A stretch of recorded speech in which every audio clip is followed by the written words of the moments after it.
Discours. Paul Biya pris en flagrant délit de mensonge. Si vous êtes nouveau, n'hésitez pas de vous abonner. On commence.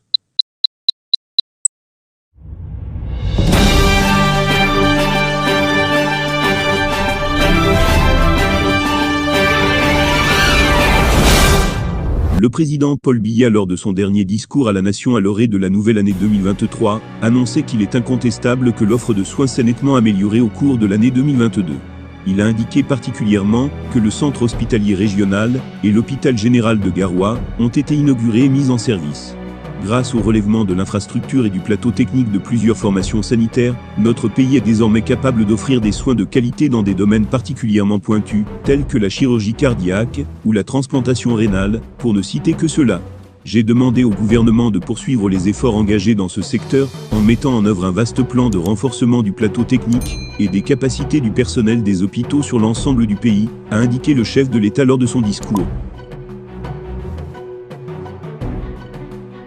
Mais l'avis de Paul Biya n'est pas partagé.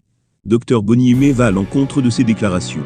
Dans une analyse titrée « La mortalité évitable et le sous-développement » que nous enseigne le discours présidentiel, le Dr Boni indique qu'il y a une notion en santé publique qu'on appelle « preventable mortality ». C'est la mortalité évitable, due à certains facteurs extrinsèques tels le manque de moyens pourtant disponibles, si volonté de gestion, la négligence, la mauvaise conduite du personnel soignant, l'indisponibilité de ressources pourtant accessibles, etc., dit-il. Le taux de la mortalité E accent aigu VITABLE est d'autant plus important qu'on est dans un système de santé et de gouvernance en général défaillant.